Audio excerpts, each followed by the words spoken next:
तर मित्रांनो, केतकी ही वनस्पती जी आहे, या वनस्पतीपासून आपण एक अत्यंत ज्वलनशील असे एक कीटकनाशकच आपण त्याला म्हणू, की जेणेकरून जमिनीमधली हुमणी अळी पूर्णपणे नाहीशी करते ते. तर हुमणी अळी हे आपल्या प्रत्येक शेतकऱ्याला माहिती आहे, की तिचे प्रजनन कसे होते आणि तिची उत्पत्ती कुठून होते. आता तिची उत्पत्ती जर म्हटलं तर आपण शेतामध्ये जे कच्चं शेणखत टाकल्या जाते, त्या खतापासून तिची उत्पत्ती होते. आणि आपण शेतकऱ्याला नेहमी सांगतो, की खतावर काहीतरी प्रक्रिया करून कंपोस्टिंग करून आपल्या शेतामध्ये टाकलं गेलं पाहिजे. जेणेकरून आपल्या शेतामधली अळीचे प्रादुर्भाव आहे, हुमणी अळीचे प्रादुर्भाव आहे, ते पूर्णपणे नाहीसे होतील. तसेच शेतामध्ये आपण मेटारायझम आहे, बिवेरिया आहे, ट्रायकोडर्मा आहे, सुडोमोनास आहे, असे विविध प्रकारचे आपण जीवाणू कल्चर आपण शेतामध्ये सोडत असतो, बुरशीनाशके सोडत असतो. पण आपल्याजवळ तर या केतकीचा आपण वापर कसा करू शकतो, ते आपल्याला पूर्णपणे आज माहिती दिल्या जाईल. आणि जमिनीमधली हुमणी जे पिकाच्या मुळ्या पूर्णपणे खाऊन टाकते, एका रात्रीमध्ये पूर्ण प्लॉटच्या प्लॉट बसवते, त्या अळीचा पूर्णपणे नाश करतो. दुसरी गोष्ट म्हणजे मित्रांनो, की आपण हा काढा कशा पद्धतीने तयार केला पाहिजे, तेही आपल्याला सांगितलं जाईल. आणि ते काढा तयार करण्यासाठी आपल्याला या केतकीचे असे पान आपल्याला लागतील.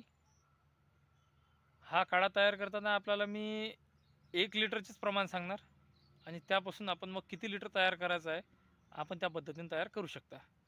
कारण जास्त प्रमाण सांगितलं तर मग शेतकऱ्यांची अडचण होते, की आता आमचं शेत कमी आहे, मग आम्हाला एवढं मोठं औषध लागणार नाही, तर मग आम्ही कसं करायचं.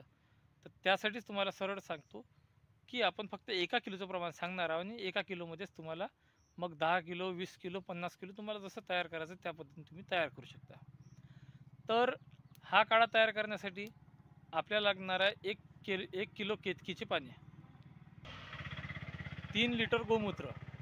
म्हणजेच 1 किलो जर केतकीचे पाने घेता आपण, तर 3 लिटर गोमूत्र घ्यायचं आहे. आणि या पानाला पूर्णपणे असं बारीक कापून घ्यायचं आहे, पूर्ण बारीक काप करायचे आहे. आणि ते बारीक काप करून आपल्याला त्याला गोमूत्रामध्ये उकडायचं आहे. म्हणजेच 10 किलो जर घ्यायचं आहे तर 30 लिटर आपल्याला गोमूत्र लागेल. या प्रकारे आपल्याला तयार करायचं आहे. 1 किलोला 3 लिटर गोमूत्र. आणि हे उकडत असताना आपल्याला एक काळजी घ्यायची आहे, की आपल्या अंगावरती त्याचे शितोडे येऊ नये. जर शितोडे आले तर त्याची खाज तयार होते, अंग पूर्णपणे खाजवायला सुरुवात होते. तसंच मित्रांनो, तसंच एक आणखी, की आपण 1 लिटरमध्ये तर तयार करणार नाहीच आहोत. जास्तीत जास्त आपण 5 किलो 10 किलोमध्येच असं तयार करणार आहोत. तर त्यासाठी आपल्याला 5 किलो जर घेतो तर 15 लिटर पाणी, 15 लिटर आपल्याला गोमूत्र घ्यायचं आहे. आणि त्यामध्ये बारीक काप करून पूर्णपणे सोडायचे आहे. पूर्णपणे सोडल्यानंतर आपण त्याला उकडायचं आहे. उकडायचं किती आहे, की कमीत कमी त्याचं अर्ध होईपर्यंत. आणि अर्ध झाल्यानंतर त्याला थंड करून आपल्याला एक पंपाला, पीक लहान असेल तर अर्धा लिटर, अळीचा प्रादुर्भाव कमी असेल तर अर्धा लिटर म्हणजे 500 ml.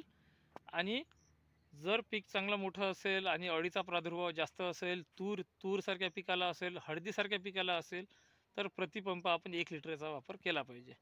आणि ड्रीपमधून जर सोडायचं म्हटलं तर प्रति एकर कमीत कमी 10 लिटर आपलं सुटलं पाहिजे.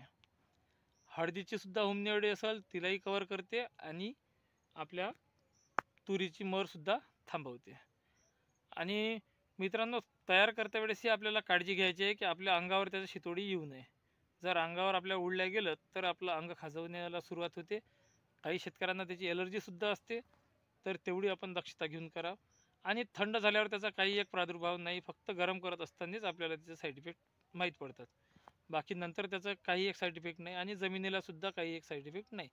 कारण जमिनीमध्ये आपण जे सोडतो ती एक वनस्पतीचाच अर्क आहे, आणि दुसरी म्हणजे त्याच्यामध्ये आपलं गोमूत्र आहे. आता गोमूत्र जर म्हटलं तर गोमूत्रामध्ये 16 ते 18 प्रकारचे आपले कंटेन आहेत. त्याच्यामध्ये जमिनीला त्याचा फायदा होणार आहे. दुसरी गोष्ट म्हणजे गोमूत्र एक जगातला सर्वात भारी एक बुरशीनाशक आहे. गोमूत्र म्हणजे कधीही खराब न होणारी अशी एक निसर्ग गोमातेने दिलेलं आपल्याला औषधतुल्य गोमूत्र आहे, की कधीही ते खराब होत नाही, त्याची एक्सपायरी नाही आहे. म्हणून आपण त्याच्यामध्ये कधीही तयार करू शकतो, आणि त्याचा वापर आपण कधीही करू शकतो. त्याची साठवणसुद्धा आपण तयार करून ठेवू शकतो. तर मित्रांनो, एकदा आणखीन पाहून घ्या की ही वनस्पती कशी आहे. आणि आपल्या प्रत्येकाच्या भागामध्ये ही वनस्पती मिळतेच. आणि ज्याही शेतकऱ्याला असं काही अडचण असते की हुमणी अळी शेतामध्ये प्रादुर्भाव करत आहेत, त्यावेळेस आपण याचा वापर नक्की केला पाहिजे. आणि हुमणी अळीचा प्रादुर्भाव रोखण्यासाठी सर्वात आधी आपण मित्रांनो कच्चं शेणखत टाकणं हे बंद केलं पाहिजे. म्हणजे एकतर शेणखतावर कंपोस्टिंग प्रक्रिया केली पाहिजे, खड्ड्यामध्ये त्याची कंपोस्टिंग केलं पाहिजे. मेटारायझम, बिवेरिया, ट्रायकोडर्मा, सुडोमोनास यासारखे जीवाणू त्यामध्ये सोडले पाहिजे की जेणेकरून त्याला घातक. नमस्कार शेतकरी मित्रांनो, आपण ही जी वनस्पती पाहता ही आहे केतकी. या केतकीचे वैशिष्ट्य म्हणजे हुमणी अळी मारण्याकरिता याचा खूप चांगला उपयोग होतो आपल्या जैविक शेतीमध्ये. आणि या झाडाची ओळख आपल्याला प्रत्येकाला व्हावी म्हणून व्हिडिओमध्ये आपल्याला हे प्रत्यक्षात झाडच दाखवले जात आहे. कोरफडसारखे पानं असतात आणि असे बारीक काटे असतात त्याला. हे पहा, बारीक काटे आहे, पूर्ण असे पानाला काटे असतात. आणि फॉरेस्ट खात्याच्या कंपाऊंडमध्ये जास्तीत जास्त याची लागवड असते. याचा कंदसुद्धा लागवड करता येते आपल्याला जर लावायचं म्हटलं तर रोडच्या काठाला. तर मित्रांनो, हे पाहू शकता आपण. तर याचा उपयोग काय ते आपल्याला या व्हिडिओमध्ये पूर्णपणे सांगितलं जाईल. आणि याचा काढा कसा तयार करायचा आहे हे सुद्धा आपल्याला सांगितलं जाईल.